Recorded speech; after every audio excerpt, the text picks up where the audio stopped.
구원받은 자의 축복, 그런 제목으로 이번 한 주간 동안 하나님의 말씀을 전하겠습니다. 우리 주사랑 식구들 가운데 가끔 제게 이런 질문을 하는 분들이 있습니다. 목사님, 언제 어떻게 하나님의 음성을 듣고 확신을 해서 목회자의 길을 걷기로 그렇게 결심을 했습니까? 그때가 언제입니까? 이렇게 질문을 하는 분들이 있습니다. 셀 수 없이 갈등하던 내가 어떻게 하나님의 뜻을 깨닫고 확신 있게 목회자의 길을 걸어갈 수 있었을까? 그것은 바로 빈민촌에서입니다. 제가 28살 때였습니다.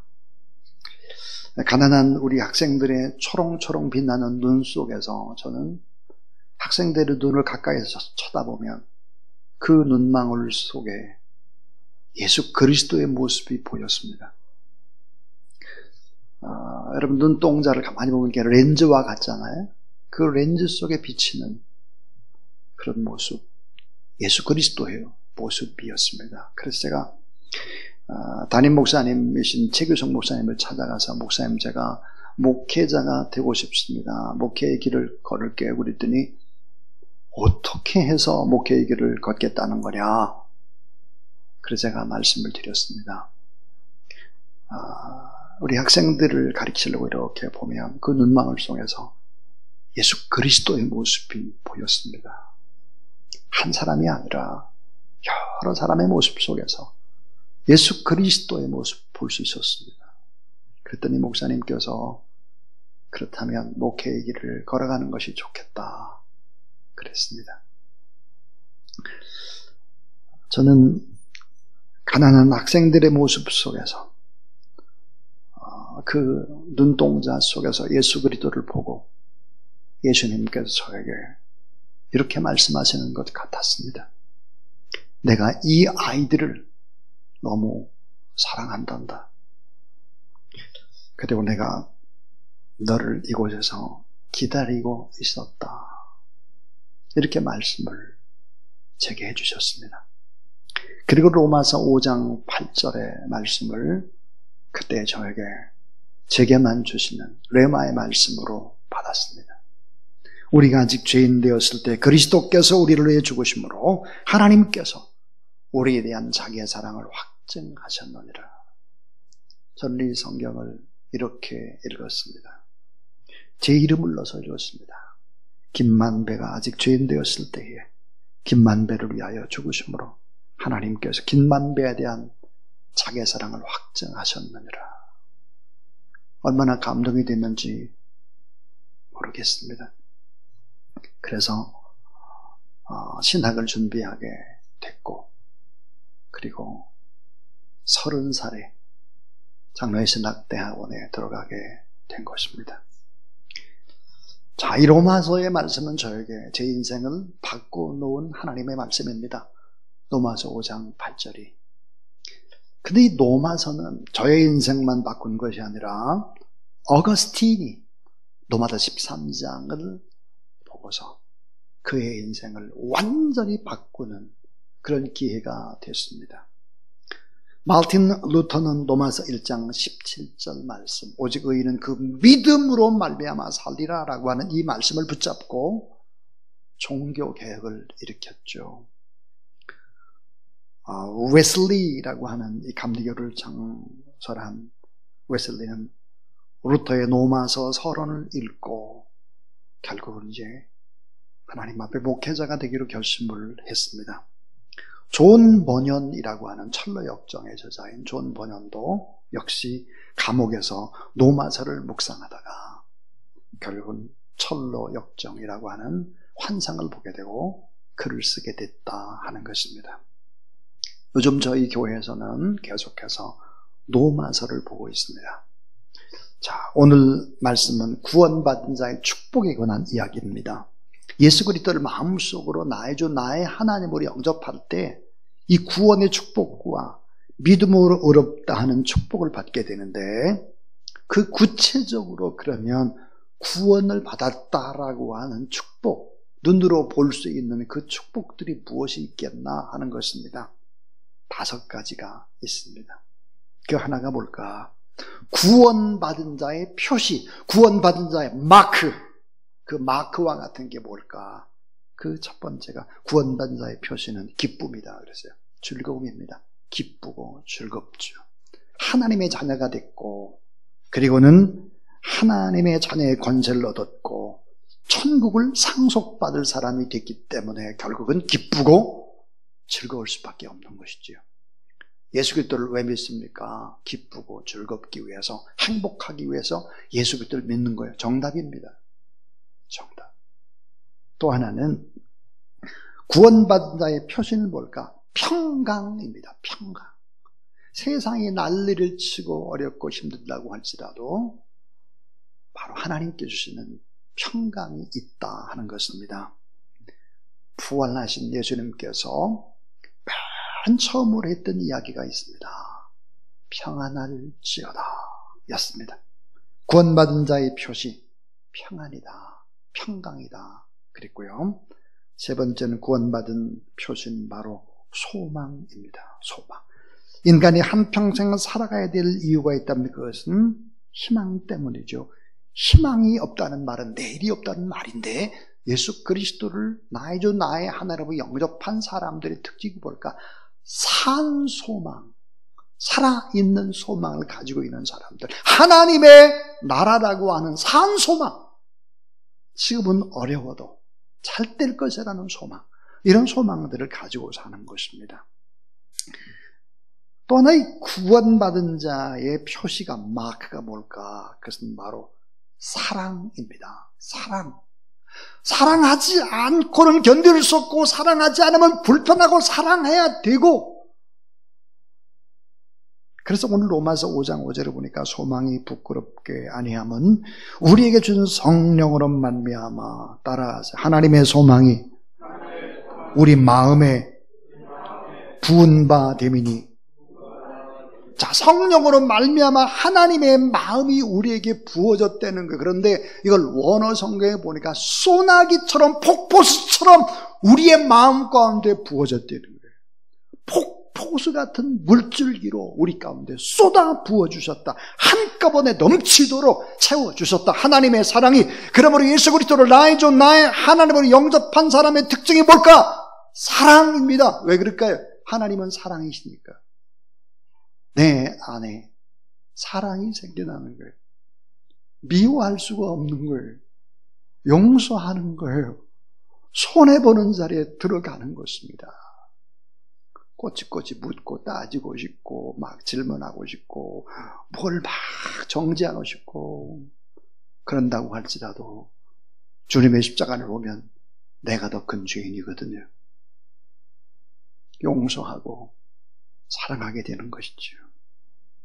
자, 구원받은 자의 마크, 즐거움, 평강, 소망, 사랑. 근데 또 하나가 있습니다. 그 또 하나가 뭘까? 큰 성령의 능력으로 오래오래 참는 힘입니다. 성령의 능력으로 오래오래 참는 거예요. 사랑이 뭐예요? 오래 참는 거예요. 사랑이 뭡니까? 견디는 거예요. 끝까지. 이게 구원받은 사람의 마크다 그랬습니다. 이 같은 기쁨과 평강과 소망과 사랑과 그리고 오래오래 참는 인내는, 그러면 이런 축복은 어느 때 이루어졌을까 하는 거예요. 어느 때. 그때가 언제냐 이거예요. 하나님의 축복은 구체적으로 어느 때 구원의 축복이 이루어졌는가, 이거를 알게 되면 어마어마한 하나님의 은혜가 주어집니다. 우리에게. 그건 뭘까? 이 구원의 축복은 언제 이루어졌을까 하는 거예요. 첫 번째 이야기는 이거예요. 따라하세요. 우리가 가장 약했을 때, 우리가 가장 약했을 때, 가장 연약할 때 하나님의 계획들이 이루어졌다는 거예요. 또마스 5장 6절을 보세요. 우리가 아직 연약할 때에 기약대로 그리스도께서 경건치 않은 자를 위해 죽으셨도다. 우리의 처지는 전혀 구원받을 만한 힘이 없습니다. 연약할 때, 경건하지 않을 때 구원의 축복을 하나님의 방법대로 이루셨다는 거죠. 연약할 때, 경건하지 아니할 때, 결국은 하나님께서 사랑과 긍휼을 베풀어 주셔서 구원을 위해서 내가 한 일은 뭐야? 아무것도 없어요. 너무 연약했으니까, 경건하지 않았으니까 구원받기 위해서 내가 한 일은 아무것도 없어요. 로마서 8장 29절 30절 하나님이 미리 아신 자들로 또한 그 아들의 형상을 본받게 하기 위하여 미리 정하셨으니 이는 그로 많은 형제 중에서 맏아들이 되게 하려 하십니다. 또 이미 정하신 그들을 또한 부르시고 부르신 그들을 또한 의롭다 하시고 의롭다 하신 그들을 또한 영화롭게 하셨느니라 그랬어요. 성경에서 우리가 구원의 축복을 누리기 위해서 우리가 한 일은 없다는 거예요. 자, 미리 아시고 그랬어요. 미리 아셨어요. 미리 정해놨다는 거예요. 예정했다는 거예요. 그리고 때가 되어 우리를 불러주셨고 죄인을 의롭다고 해주셨고 결국은 영화롭게 하실 것이다. 그러니까 창세 전부터 우리가 죽음 그 이후의 세계 모든 것들을 다 하나님이 계획해 놓으셨다. 그래서 에베소 1장 4절부터 6절에 창세 전에 그리스도께서 우리를 택하사 우리를 사랑 안에서 그 앞에 거룩하고 흠이 없게 하시려고 그 기쁘신 뜻대로 우리를 예정하사 예수 그리스도로 말미암아 자기 아들들이 되게 하셨으니 이는 그의 사랑하시는 자 안에서 우리에게 거저주시는 바 그의 은혜의 영광을 찬미하게 하려 하심이라. 우리를 택하시고 예정하셨고 부르셨고 의롭다고 하셨는데 그때가 어느 때냐? 가장 약할 때라는 거예요. 가장 약할 때. 놀라운 사실이죠. 구원받는데 내가 힘쓰고 애쓴 일은 전혀 없다. 전적 하나님의 은혜와 하나님의 긍휼과 하나님의 사랑 때문에 오늘 또 이 자리에 와서 하나님 앞에 예배드리고 있다는 사실을 믿으시기를 바랍니다.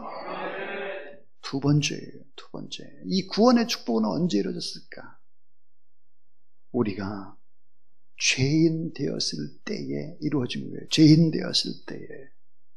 내가 죄인 되었을 때 이루어진 사건. 구원은 하나님이 주신 특별한 일고 귀한 선물이다.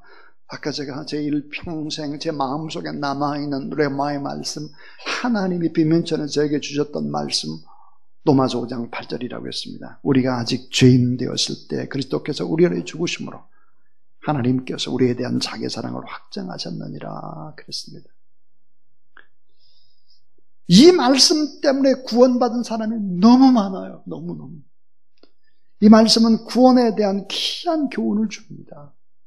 하나님을 내가 잘 몰랐을 때, 죄인으로 살아가고 있을 때, 어둠과 악한 세력에 붙잡혀서 가능성이 없는 사람이었을 때, 육체의 본능과 마음의 욕구대로 살아갈 때, 본질상 진노의 자녀였을 때, 가능성이 없을 그때 하나님이 나를 구원해 주셨다는 사실을 믿으시길 바랍니다. 이 말씀이 참 놀라운 은혜가 됩니다. 마태복음 9장에 보면 이렇게 주님이 말씀하세요. 예수께서 들으시고 있을 때 경건한 사람, 건강한 사람에게는 의원이 쓸데없고 병든 자에게나 쓸데가 있느니라 그랬고, 너희는 가서 내가 긍휼을 원하고 제사를 원치 아니하노라 하신 뜻이 무엇인지를 배우라. 따라하세요. 내가 의인을 부르러 온 것이 아니라 죄인을 부르러 왔노라. 네, 내가 죄인의 자리에 있을 때 내가 자꾸 죄를 짓고 이렇게 살면 안 되는데, 이렇게 살면 큰일 나는데, 이렇게 할 때 하나님 나를 불렀다는 거예요. 나를 자녀 삼았다는 거예요. 또 하나 더 놀라운 일이 있습니다. 그게 뭘까? 마지막 세 번째는 따라하세요. 우리가 원수 되었을 때, 자, 우리가 연약할 때뿐만 아니라 우리가 죄인 되었을 때뿐만 아니라 우리가 하나님 앞에서 원수처럼 구른 거예요. 하나님 앞에서. 구원은 원수 되었을 때 이루어졌다. 로마서 5장 10절. 곧 우리가 원수 되었을 때 그 아들의 죽으심으로 말미암아 하나님으로 더불어 화목하게 되었은즉 화목된 자로서는 더욱 그의 살으심을 인하여 구원을 얻을 것이니라 그랬습니다. 여러분 사도 바울이 바울 되기 이전에 사울이었잖아. 사울. 이 사울은 얼마나 무서운 사람이었을까. 사도행전 9장 1절에 보니까 사울이 주의 제자들에게 대하여 여전히 위협과 살기가 등등했다. 살기가 등등했대요. 사람을 죽이려는 살기입니다. 사울은 어땠을까요? 스데반이 돌에 맞아 죽어가는 그 순간도 바로 그 자리에 있었습니다. 스데반이 죽는 모습을 다 지켜봤죠. 그 교회를 아주 잔멸시키기 위해서 자기 손으로 크리스찬을 돌로 쳐 죽였던 사람이 바로 사울입니다. 마치 야수와 같이 살기가 등등한 눈에 핏발이 서린 사람이었죠. 어느 정도의 열심이었을까? 그는 예루살렘에서 다메섹까지 갑니다. 왜? 하나님을 믿는 사람들을, 예수를 믿는 사람들을 죽이려고 그러는 거죠. 그런데 여러분, 이 예루살렘에서 다메섹까지의 거리가 얼마나 될까? 213km입니다. 213km. 2000년 전 얘기입니다. 얼마나 그 길이 힘들었을까? 이 다메섹은 지금의 다마스쿠스죠. 현재 시리아의 수도입니다. 거기까지 가는 거예요. 그때 당시 이 다마스쿠스에는 유대인이 4만 명이 살았고 30개 회당이 있었고 이 중에 유대인들이 개종을 내서 예수 그리스도를 믿는 사람들이 많은 땅이 바로 다메섹이었습니다. 그 사람들을 죽이기 위해서 사울은 213km 떨어진 다마스쿠스로 원정을 가서 예수 믿는 사람을 죽이려고 할 정도로 살기가 등등한 사람이었죠. 그의 손에는 유대 최고 지도자인 대제사장의 위임장을 가졌습니다. 죽여라다, 잔멸해라, 위임장을 가지고 보부도 당당하게 다마스커스로 가고 있었습니다. 신념의 길이죠. 자기 재산이 생각할 때 정의의 길, 출세가 보장된 길. 그러나 예수 그리스도와는 무슨 길일까요? 원수된 길이에요. 원수의 길. 그 원수의 길을 가다가 예수 그리스도를 만난 것입니다. 예수 그리스도. 사울아, 사울아, 나는 내가 핍박하는 예수다.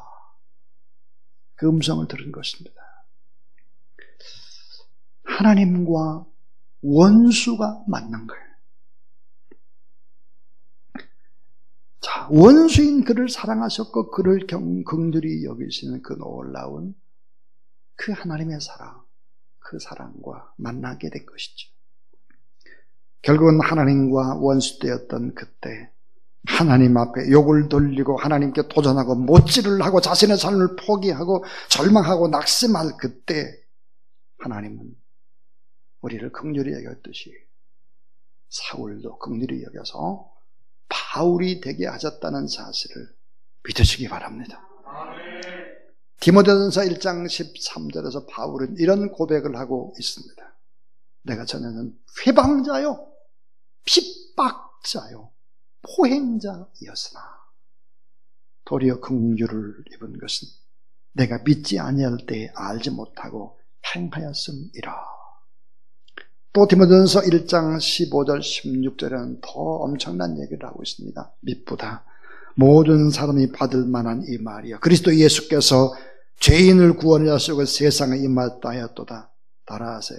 죄인 중에 내가 괴수니라. 죄인 중에 내가 괴수다.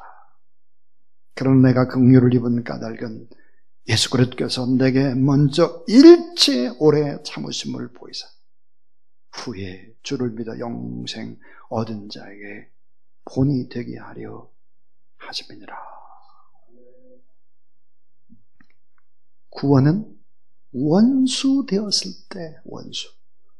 구원은 죄인 되었을 때.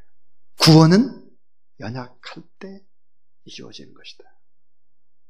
그래서 여러분 예수 그리스도의 십자가를 바라보게 되면 눈물이 나는 거예요. 그리고 다른 사람의 죄보다 나의 죄가 더 크게 크로즈업되는 것입니다. 그것이 바로 신앙의 위대함이죠. 결론은 이것입니다. 구원은 그리스도의 죽으심으로 이루어졌다 하는 거예요. 로마서 5장 9절입니다. 그럼 이제 우리가 그 피를 인하여 의롭다 하심을 얻었은즉 더욱 그로 말미암아 진노하심에서 구원을 얻을 것이니 그랬습니다. 구원의 본질이 뭘까? 예수 그리스도께서 나의 죄를 대신해 십자가에 못 박혀 죽으셨다. 형벌을 받아 죽으셨다.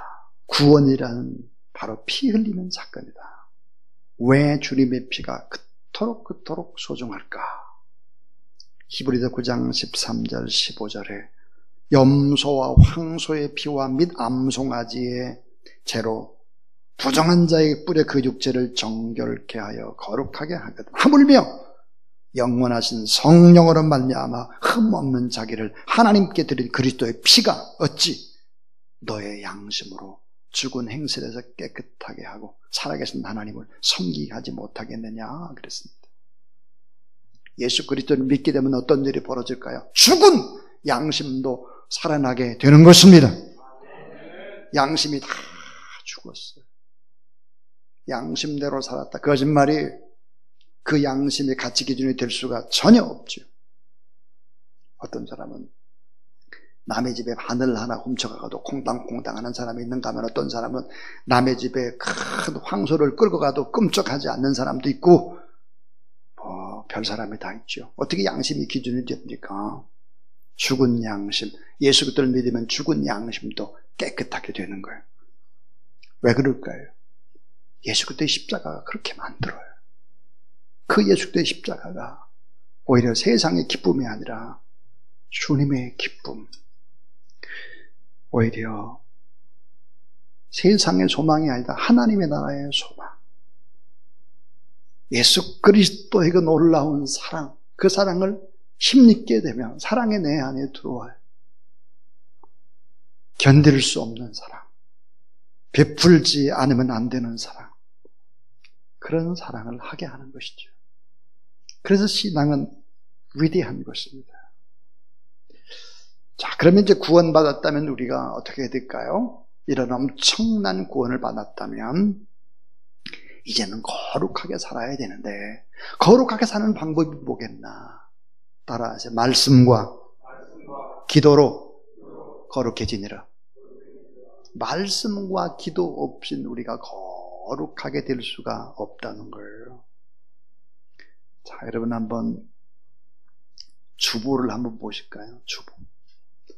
주보를 보시면 생각과 습관이 삶을 바꿉니다. 그렇게 나와 있죠. 자, 제가 한번 읽어보겠습니다. 인간은 생각하는 갈대, 여러분 잘 아는 파스칼이 한 말이죠. 이 말은 겉은 나약하나 생각할 수 있기 때문에 강하다는 말입니다. 생각은 전 인격의 묘판과도 같기 때문에 중요합니다. 찰스 리드의 말은 많은 의미를 줍니다. 생각을 심으면 행동을 거두고 행동을 심으면 습관을 거두고 습관을 심으면 인격을 거두고 인격을 심으면 운명을 거둔다. 자, 제임스 K.A. 스미스는 습관이 영성이다. 당신은 무엇을 사랑하는가? 그것이 영성이다라고 했습니다. 나는 얼마나 말씀과 기도로 거룩한 삶을 사는가? 우리의 가정 속에 온전한 예배가 드려지고 있는가? 주 안에서의 생각이 습관으로 연결되어 삶에 드러나고 있는가? 이것이 본질이다. 본질은 뭘까요? 본질은 행복하는 것이 아닙니다. 본질은 기뻐하고 즐거워하고 그런 것이 아닙니다. 진정한 본질은 거룩입니다. 거룩. 그럼 이 거룩하기 위해서 뭘 해야 될까 하는 거예요. 자, 거기 삼각형 하나가 나오는데 맨 밑에가 나죠. 나. 두 번째 칸이 가정, 그 다음 교회, 셀, 삶이에요. 바로 제일 중요한 본질이 뭘까? 내가 하나님과 1대1로 만나고 교제하는 것입니다. 하나님의 임재. 여러분, 초대 예루살렘 교회는 큰 건물이 없었습니다. 초대 예루살렘 교회 하면 생각나는 것이 뭘까? 하나님의 임재입니다. 하나님의 임재. 하나님과 깊은 교제를 나누는 것입니다. 하나님의 임재. 거기에 또 하나가 있는 게 있죠. 성령의 역사입니다. 오늘 제가 질문을 던지고 싶습니다. 한국 교회 안에 하나님의 거룩한 임재가 1대1로 하나님과 나 사이에 있는가? 성령의 역사가 있는가? 건물은 있었을지 모르고 많이 모임을 다 교회 안에 하고 무슨 많은 프로그램이 있다고 할지라도 이 본질이 회복되지 않으면 곤란한 것이죠. 그 본질이 뭘까? 나입니다. 개인이 하나님을 만나는 시간, 새벽기도, 잠언 묵상, 카톡 말씀 가까이 해야 합니다. 내가 엄청 중요합니다. 그 다음 또 하나는 가정입니다. 가정에 정말 세대 통합하는 예배가 있는가? 엄마, 아빠, 우리 식구들이 모여서 예배를 드리는가 하는 거예요. 교회를 그저 모여라 바빴지. 가정의 예배는 거의 죽어가고 있었습니다. 이제는 가정의 예배가 회복되지 않으면 안 되는 것이지. 세대를 통합하는 예배, 잠언만큼 세대를 통합하는 것은 없습니다. 어린 나이에서부터 노인에 이르기까지 다 얘기가 다 있어요. 남편의 이야기, 또 아내의 이야기, 엄마의 얘기, 아빠의 얘기, 스승의 얘기 다 들어있죠. 교회, 회중 예배, 여러분 지금 예배를 드리고 있잖아요. 우리가 다 함께 드리는 축제. 여기서 끝나면 안 되는 것이죠. 셀 교구를 통해서 나누고 기도하고 서로 섬기고 단체 카톡방을 운영하고 무슨 애경사에서든 막 달려가지고 막 이러는 거예요.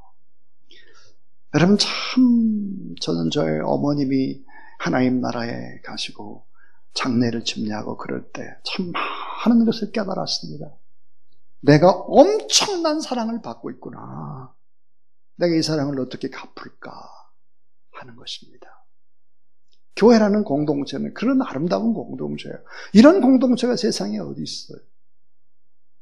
교구별로 그런 모임들을 하십시오. 그렇게 되면 맨 마지막 삼각형의 맨 마지막 끝은 바로 삶입니다. 삶의 열매가 드러나는 것이죠. 선교사를 후원하고 직장교회, 저는 직장교회를 일터교회라고 합니다. 여러분이 있는 곳에 일터 교회를 세우고 삶의 아름다운 예배를 드리고, 이게 본질이란 말이에요. 이게 본질. 이런 본질들이 결국은 회복돼야 할 때다. 구원받은 것, 구원받은 축복, 기쁨, 즐거움, 평강, 소망, 사랑, 인내를 오래오래 참는 거, 이거 플러스 더 중요한 것이 바로 거룩의 습관인 것입니다. 거룩의 습관. 자, 나의 습관을 바꾸는 방법이 뭘까? 따라하세요. 단순, 반복, 지속. 나의 습관을 바꾸는 것은 단순, 반복, 지속입니다. 아까 그랬습니다. 습관은 과학이다. 듀크대의 연구에 따르면 우리 행동의 40%는 의사결정이 아니라 습관의 결과라고 합니다. 40%. 습관은 무의식의 영역이에요. 무서운 것이죠. 제2의 천성과 같은 것이 바로 습관입니다. 맥스웰 몰츠라고 하는 성형외과 의사였는데요. 이분이 21일 마음습관 훈련이 했습니다. 21일간 습관을 계속하게 되면 마음의 성형수술이 진행된다 그랬어요. 마음의 성형수술이 진행된다. 또 2010년대 런던 대학교 제인 워들 교수는 96명의 참가자를 대상으로 습관 형성에 필요한 기간을 실험했습니다. 실험 결과 반복적인 행동 평균 66일이 지나면 무의식의 영역에 습관으로 자리짓게 된다라고 하는 것을 알았습니다. 그래서 습관의 과학적인 원리 66일만 해봐라. 그래서 잠언을 2번 하는 거예요. 빌 게이츠, 이 빌 게이츠가 이런 말을 했습니다.